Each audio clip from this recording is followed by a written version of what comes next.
E aí, galera, começa agora o programa Espaço e Comunidade, uma produção dos alunos de Comunicação Social da Universidade de Guarulhos.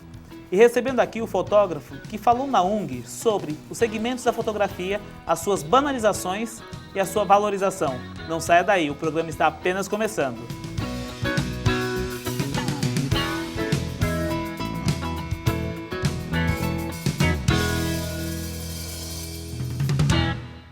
E hoje falamos sobre a valorização e a banalização da fotografia.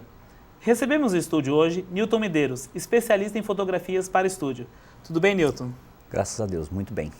Nilton, para começar o papo sobre fotografia, antes da gente pegar lá na ferida que nós conversamos e que você já palestrou aqui na UNG sobre isso também, eu queria que você contasse um pouco como foi o início da sua carreira, como você caiu no mundo da fotografia, como ela fez você se apaixonar por ela, na verdade. Bom, a minha história começou com desenho, né? Até então, há uns bons anos atrás, chamava-se de desenho, não de designer, né? Que era mais chique, hoje é bem mais chique falar designer, né? Eu era desenhista já aos 12, 13 anos de idade. Comecei a trabalhar com parte de arquitetura, desenho. Mas sempre tive aquela coisa da fotografia, olhar a fotografia, mas eu olhava a fotografia muito distante, porque era uma coisa muito cara, né? Não que hoje seja barato, mas era bem mais caro, eu acho, naquele tempo. E nesse trâmite da minha vida que foi acontecendo, eu fui estudando, foi acontecendo, eu vim a namorar com uma pessoa que fazia o curso aqui na UNG.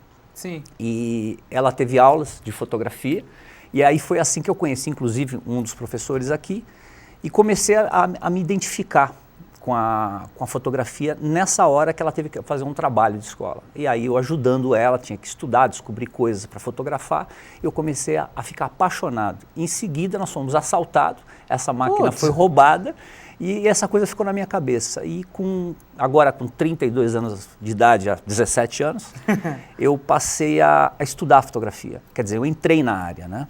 E aí começou realmente a minha carreira de fotógrafo. Antes disso, continuei, sempre fui designer de produto, passei a ser designer de produto, trabalhei na área de publicidade, tive uma agência em Guarulhos por quase 15 anos e depois migrei para a fotografia.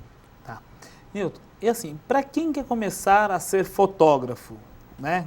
Quais são as dicas? O trabalho é difícil entrar na área? Como é que é?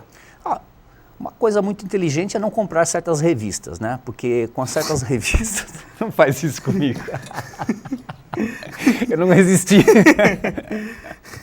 Eu não vou falar o nome da revista. Tá, tudo bem, mas vamos lá que teve a reportagem, né? Tem gente que precisa tomar cuidado com as reportagens. Exatamente, algumas reportagens que fazem milagre, né? Como transformar um fotógrafo, faça um curso e seja fotógrafo em um dia. Como qualquer profissão, você precisa se doar, né? Existe advogados, dentistas, médicos e outros mais que são picaretas, né?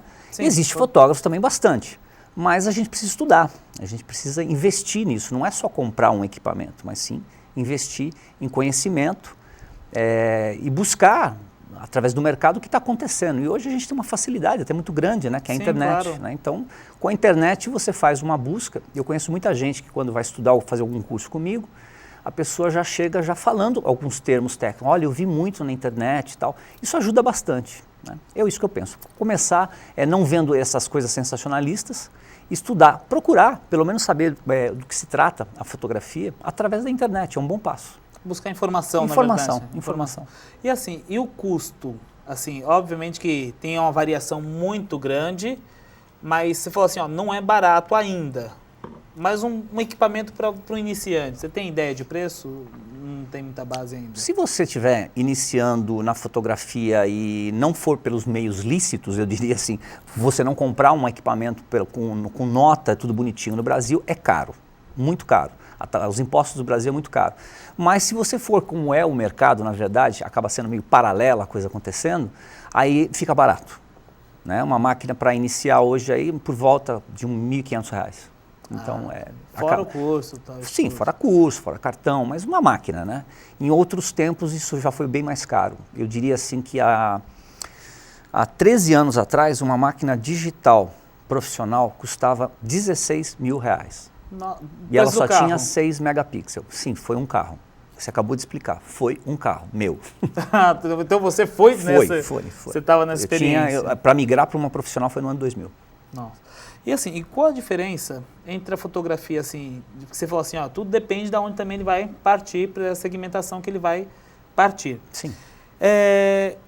Como o fotógrafo ele pode precificar? Existe uma precificação do trabalho dele? Existe uma tabela? Como é que é? Acontece, tem algumas áreas que existe uma tabela, né? Mas é uma tabela, vamos dizer que é difícil você dizer que é uma tabela que todo mundo segue, porque tem tabelas de associação que são muito altas, né? Sim. Mas ela já pensa num outro nível de trabalho, como na publicidade. E existem tabelas, por exemplo, do fotojornalismo. Existe tabela do pessoal que trabalha com casamento, mas é só uma relaçãozinha de início, assim, não é uma coisa fixa, é esse preço. É só para você ter uma base só. Porque toda prestação de serviço, sim, independente da fotografia, é difícil você precificar de uma área para outra, ou quem, por exemplo, trabalha com casamento, com aniversário de criança, ou que faz eventos corporativos, é muito difícil. Tá? Você tem alguns parâmetros, por exemplo, as pessoas podem olhar, os fotógrafos iniciantes, sim, começam a perceber quanto que aquele fotógrafo cobra, né? Porque hoje, por exemplo, você pode ver um casamento de, um exemplo, R$800 a R$30 mil. Nossa. Né? Então, e qual é o parâmetro disso do 800 e o 30? Um exemplo, o cara que cobra R$30 mil, ele tem uma qualidade infinitamente superior aos de 800, né? Não só por equipamento, mas por conhecimento. Né? São pessoas que, sim, são pessoas que têm um nível profissional muito bom, muito bom. Sim. E também conseguiram atingir um nome no mercado, né? Você cria um nome no mercado, fica mais fácil. E qual é a diferença na fotografia de estúdio, da de moda, de catálogo, inclusive essa ideia também de associação de preço? Explica pra gente quais as diferenças entre esses segmentos. Como que você vai precificar? Por exemplo, a foto de jornalismo, ela tem a mesma abrangência que uma foto de publicidade, né? Eu acho que o jornalismo, eu sempre falo que o jornalismo é a menina machucada da fotografia, né? Porque é uma fotografia que tem um valor muito grande, eu acho que tem mais uma ligação com a foto artística até do que as outras áreas. Mas é muito difícil, né? Viver no Brasil e fotografar jornalismo no Brasil. A gente sabe dos grandes fotógrafos que estão aí, né? A gente tem alguns aqui em Guarulhos muito bom, mas com a dificuldade. Ou você é freelancer, né? Que seria aquele cara que faz um trabalhinho por dia, vai buscar uma informação e acaba vendendo para o jornal, ou ele é um funcionário, mas ninguém quer mais um fotógrafo de jornalismo como funcionário, porque custa caro. Acham ele, com a lei, com os encargos, fica caro. E o freela para o jornalista fica difícil, porque como é que você compra um equipamento? Como é que você vai manter uma lente, por exemplo, daquela que você vê na beira de um campo de futebol, que o cara tem uma 400 milímetros? Tem lentes que custam 80 a 100 mil reais. Nossa, sério? Como é que você vai viver, né? Como é que o fotojornalista vai viver? Sendo que o fotopublicitário já tem um ganho maior, porque a foto dele não é só cobrada, porque a foto dele é mais valiosa. A diferença é que o jornalismo, ele faz uma foto para ilustrar uma matéria, né? Para falar sobre aquilo que está acontecendo. E o fotógrafo de publicidade, ele faz uma foto que vai ser vendida, né? Então ela tem um valor agregado não só da foto, mas do autoral. E para quem que é, por exemplo, eu estou fazendo uma foto dessa taça, isso vai circular na revista tal, contracapa da revista tal, vai passar no metrô, no ônibus, isso tem um preço. Sim. Isso tem um preço. E isso que faz uma fotografia custar bem mais caro que a do jornalismo. Você estava até falando que o parâmetro chega a ser uma coisa assim, bem diferente. Né? Você falou assim, por exemplo, tem foto que custa R$2 mil, depende de onde você vai usar ela. Qual que era o preço que você tinha falado? Um exemplo, às vezes você vai fazer uma foto de um copinho de plástico, porque o cara vende copinho de plástico, ele é um grande representante, vai? Ele não vai pagar o mesmo que o fabricante, porque o fabricante ele vai fazer uma foto daquele produto e vai usar para todos esses representantes, vai usar para todos os segmentos. O representante já não consegue isso, então você não consegue ter o mesmo preço, né, daquele cara que vende e o cara que fabrica. Você não consegue botar isso na balança. Então fica meio difícil. Então você tem um exemplo, a diferença de você fazer uma foto para uma loja de roupas e para uma fábrica de roupas. Se você tentar cobrar o preço de uma fábrica de roupa, você não vai trabalhar. Tá. Agora uma curiosidade para a gente aqui, né, pessoal de casa, só fala uma coisa. Porque todo mundo agora tem, até para fazer fotografia de artista, de celebridade, que é o que o pessoal julga dar dinheiro, tem gente que eu vi que vai embora para os Estados Unidos para fazer aquelas fotografias. Esses fotógrafos, os chamados paparazzis, eles são respeitados pelos demais fotógrafos? Olha, muitos dos paparazzi que tem foram fotógrafos de jornalismo, né? Foi uma questão de Financeira mesmo. financeira, você tem que migrar, né? E muitos, muito bom, que tem em Miami, tem bastante, né? Eu Sim. não vou lembrar nomes, eu sou péssimo em nomes, tá? Eu já falei isso aqui. Então, mas assim, tem muita gente boa na área. E existe os sensacionalistas, né? Que são aquele cara que fica ali nas praias do Rio de Janeiro, né? Tentando buscar, não que os paparazzi não sejam sensacionalistas, porque ele precisa vender aquela imagem, né? É o papel deles, É, né? e fazem a mesma coisa, no fundo fazem isso em Miami, fazem isso aqui no Brasil, ficam atrás disso. Mas foram caras, pode ter certeza, de jornalismo, porque eles têm bons equipamentos, né? Porque para você buscar uma pessoa à distância, você tem que ter uma boa lente, para manter isso não é barato, mas eu diria assim que é uma questão financeira entre o jornalismo e o paparazzi. O paparazzi é isso aí. O que é duro, o paparazzi ele tem um concorrente muito forte agora. O celular. Então qualquer um. Vamos dizer que o paparazzi ele tem que descobrir alguma coisa, algo para estar lá. Além. E quem está lá sentadinho já tem um celular. Tá certo. Então ele já tem a informação na mão. Newton, segura só um pouquinho, Opa. que a gente vai para os intervalos. Não saia daí, a gente volta já. Eu já vaguei pelo desconhecido, peguei atalhos errados. Implicava com a minha irmã só porque ela era linda. Sentei na última carteira para a professora me esquecer. Me encolhi feito caracol porque tinha espinhas na cara. Já chorei por nada e já ri por tudo. Provei bebidas amargas porque achava que a vida era um porre. Me apaixonei perdidamente. Achei tudo lindo. Desisti, fugi, voltei, reconciliei. Eu reconheço meus pontos fracos e não desisto nunca. Corro atrás, vou à luta. É preciso ser lagarta para virar borboleta e voar por aí. Só que eu morro de medo de altura. Borboleta!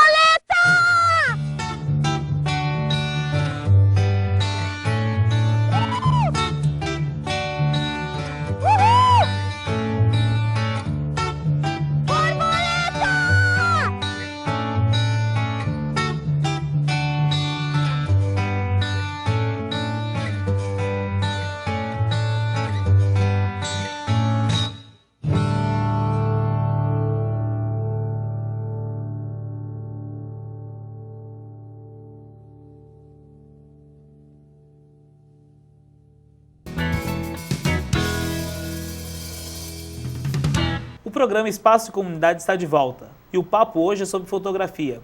Nesse segundo bloco, a gente vai falar sobre a banalização da fotografia. Newton, a gente terminou o primeiro bloco falando sobre a facilidade da concorrência que os fotojornalistas acabaram tendo, principalmente por causa do celular. A fotografia hoje em dia, ela é banalizada? Ela acabou sendo banalizada? Isso é reflexo dessas câmeras digitais, fácil acesso, dos celulares? Eu acho que a fotografia em si não é banalizada, né? O que é banalizado são as pessoas que estão tentando transformar essa arte, né? Essa forma de informação até, em banalização. Sim. Que são pessoas que compram um equipamento, né? Nós tivemos aí agora esse grande fenômeno que foi o Instagram, né? Que todo mundo virou artista, né? Então o cara faz uma foto com o celular, aplica 2, 3 filtros, imprime e diz que é artista. Né? Então isso é banalizar, né? Porque como é que você tem uma liberdade, eu diria que esse tipo de coisa, a fotografia pelo celular, você tem uma certa liberdade do olhar. E a máquina fotográfica, você já tem que ter uma técnica, não só o olhar. Normalmente, as pessoas que têm, às vezes, um olhar muito atento, tem uma arte já no olhar, tem muitas pessoas que são assim, você fica até espantado, né? Mas quando essa pessoa começa a aprender a técnica, ela perde isso. Mas ela volta, eu sempre falo, calma, isso volta, né? Porque num primeiro momento você vai ter que parar para se preocupar como é que você opera essa máquina. Por exemplo, quando você está dirigindo, começa a aprender a dirigir, sim, você vai lá na autoescola, você sabe que o volante está aqui, que a seta está aqui, mas quando você entra no carro para ter a primeira aula, você tem que falar, puxa vida, tem 3 pedais, eu tenho volante, eu tenho câmbio, fazer tudo isso ao mesmo tempo é difícil. Quando você está ensinando a fotografia, os tópicos principais são pequenos, né? A gente diria hoje são 3 grandes tópicos, né? 3 eixos, né? Eixos, não, tripés da fotografia. Mas quando você tem que operar isso, Sim. aprender essa técnica, você se perde um pouco. Digamos que naquele momento você deixa de se preocupar com a inspiração e para ir para a transpiração. A transpiração. E você fala assim, o que eu faço agora? Né? Então eu acho um pouco difícil. E nessa daí aconteceu o quê? Essas máquinas hoje, digitais, não vamos dizer que a máquina digital fez isso. Eu diria assim que a tecnologia está facilitando muito a vida. Então você tem programas, formas automáticas, Sim. formas de P, né, de programa, que as pessoas, algumas ainda confundem que aquele P é de profissional, viu gente? Não é não. Aquele P não é de profissional. Então assim, fica muito difícil você, ou melhor, a indústria foi lá e tenta facilitar de uma forma que você coloca aquela máquina, aponte e funciona. A foto fica bonita, ela fica boa. Ela não tem técnica, ela não tem um olhar, ela tem alguém que apontou e fez. Né? Porque a máquina, na verdade, essa pessoa só olhou e apertou um botão. Só. O resto, tudo foi feito através de um programa. Né? Que controlou a lente, que controlou a abertura, que controlou a exposição, a luz, tudo, controlou tudo. Né? Eu diria ali que tem vários japonesinhos, né, dentro ali, fazendo toda aquela tecnologia andar. E o cara clicou, só isso que ele fez. Mas como existe essa banalização, o cara compra um equipamento muito bom, ou mais ou menos, engata ali o seu flashzinho, faz um aniversário de algum vizinho, de algum amigo, e em breve, mas assim, muito breve, ele tem um cartão de fotógrafo. De fotógrafo. De fotógrafo. Mas ele não tem técnica nenhuma. Ele, na verdade, não sabe nem operar aquela máquina. E o que vale mais? Ter uma boa câmera, um bom equipamento, ou um bom olhar? Os dois. Excelente é ter os dois. Os dois. Né? Você tem que ter um equipamento que atinja aquilo que você precisa, né? Porque quando você fala só o equipamento, nós temos máquinas de $500 a máquinas de $50 mil. Né? Então, o que você vai fazer? Olha, meu negócio é trabalhar com aniversário. Então, você vai, com R$2 mil, você vai conseguir um bom equipamento. Sim. Não é top de linha, mas é um bom equipamento. Agora, o olhar, a outra coisa, os cursos, né, falando daquelas revistas, né, os cursos ensinam técnica. Sim. Né? Como operar essa máquina. Os cursos. Porque os cursos de longa duração, como faculdades, eles contam a história da arte, a história da fotografia. É uma coisa que agrega mais do que só a parte técnica. Sim, claro. Então, a parte técnica a gente consegue realmente fazer, passar essa informação para a pessoa e ela compreender em 16 a 20 horas, tranquilamente. Agora, o olhar, esse vai levar alguns anos, sabe? É trabalhoso. O olhar, né? Não só o olhar daquele cara artista, aquele cara que nasceu já com aquele... que ele vê coisas especiais. A gente tem um amigo aqui em Guarulhos, né, que é um fotógrafo, o João Machado, por exemplo, que ele tem um olhar super apurado. Super. É uma coisa assim muito boa. Eu elogio mesmo porque ele merece elogios, né? Sim, claro. Então ele tem esse olhar e parece que já nasceu com isso, tá? E tem pessoas que vão ganhar isso durante anos. Mas, por exemplo, pessoas que podem nascer com esse olhar, ela também tem que estudar bastante. Ela tem que ver muita arte, ela tem que ir muito museu, ver fotografia, ver exposição de arte, para ele poder ficar mais apurado. Senão ele também fica naquele mundinho pequeno. É saber da fotografia, além da fotografia, né? Sim. A fotografia da fotografia. A gente sempre fala que você estuda fotografia, mas sai de domingo, né? De vez em ficar sentadinho no sofá, olhando às vezes lixo na televisão, vai assistir, vai ver coisa boa, né? Tem muita coisa em São Paulo que a gente tem aí, programas que custam R$6 para entrar, para você ver arte, né, do mundo inteiro. O brasileiro sai daqui e vai para o MoMA, mas não vai no MIS, não vai no MAN, não vai na Pinacoteca. O brasileiro ele tem esse hábito mesmo, ele não vai no museu onde ele mora, no museu do bairro dele, na biblioteca dele, mas quando ele vai para a Europa, a primeira coisa que é querer ir no Louvre. É no Louvre, exatamente. Entendeu? Então, assim, é isso que eu não me conformo. Então, você que estuda a fotografia, a arte, a história, você precisa agregar mais. Então, puxa, vai ver essas exposições. Tem coisas, esses dias eu fui ver uma história do cinema. Olha, vou tentar lembrar o nome, Georges Millet, é isso? Deve ser isso. Isso. Creio que seja. Que foi um dos primeiros do cinema, né? Que apareceram. O cara era mágico, né? Aí eu não sabia disso. Eu fui numa exposição no MIS, cheguei lá e vi o cara era mágico, ele fazia mágica. De repente ele conheceu a televisão, né? Aí, de repente, dessa televisão, ele pegava a mágica dele, filmava em pedacinhos, depois acelerava isso e fazia efeitos especiais. Tá? Isso no final do século XIX. É uma coisa, né? Saber utilizar a imagem em seu benefício. Exatamente, exatamente. Saber utilizar a imagem. A gente estava falando, né, da fotografia, que a gente não...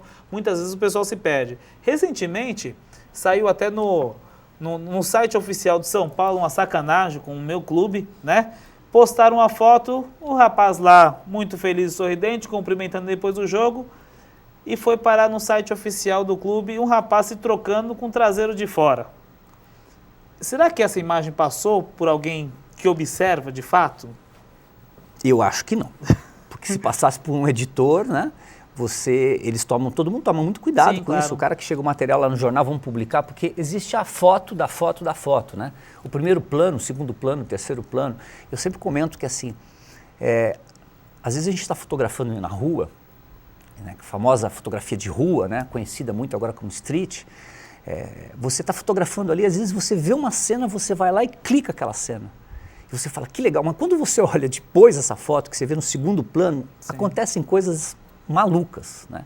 Eu provavelmente, esse cara que fez a foto, não viu essa coisa maluca acontecendo. Né? Mas olha, como eu sei o time que você torce, no meu time não aconteceria isso. Cheio de graça, cheio de graça. Sabia que vinha uma piadinha, Newton, eu queria que você deixasse pra gente um recado sobre essa banalização que acontece sobre a fotografia, não com a fotografia, como você disse, sobre a desvalorização, na verdade, da profissão fotógrafo. Olha, eu acho que como toda profissão, tem que ter empenho, né? E esse empenho, o estudo, não tem, em qualquer profissão, não tem como conseguir ser um profissional sem se dedicar extremamente, né? Eu tenho algumas pessoas que eu conheço da fotografia, como inclusive o professor Elcio aqui da faculdade, que sabe que para ser um profissional na fotografia, profissional bom, 3 anos. Estudando muito. Para ser bom, estudando muito. Para ser muito bom, no mínimo 5 anos. Tá? Não é pelo tempo, mas é pela dedicação, pelos estudos. Porque hoje a fotografia não é mais como antes, que a gente clicava, levava num laboratório, vamos esquecer um lado da fotografia, que é o lado profissional, que era fotografado com cromo slide, com 5 negativo, e muita gente pegava isso aí, levava num laboratório, que já existia a banalização, levava no laboratório, o laboratório revelava, ajustava essa fotografia, devolvia para o fotógrafo ia, as outras pessoas escolhiam essa foto e estava tudo bem. Aí já tinha a banalização, porque o cara não tinha domínio técnico disso. E já no filme profissional a gente tinha que ter domínio técnico disso. Hoje você tem que ter conhecimento da fotografia, conhecimento da informática, o conhecimento de equipamentos que você não precisava, por exemplo, existem monitores para se ver fotografia, existem aparelhos que calibram monitores para você ver melhor, existem aparelhos que calibram a máquina fotográfica para você interpretar a cor melhor, existe aparelho para tudo isso. E você, para ser completo, você tem que aprender tudo isso. E você fala assim, não é pouco, é muito estudo e muito dinheiro. Tá certo. Então não dá para você, quem banaliza e cobra, como a gente vê em alguns mercados de internet, os sites de venda, chega a custar R$ 49,90, R$ 89,90, gente, desconfie disso. Esse não é um profissional. Não pode acontecer de uma pessoa cobrar 500 e de repente ela voltar para R$ 39,90, nem para ganhar cliente. Isso não existe, tá? Isso é um mau profissional. Você tem algum contato? O pessoal quer contratar um profissional de verdade, tem dúvidas também. Qual é o seu contato, Newton? www.newtonmedeiros.com.br, que é meu site. O meu e-mail é newtonmedeiros@uol.com.br.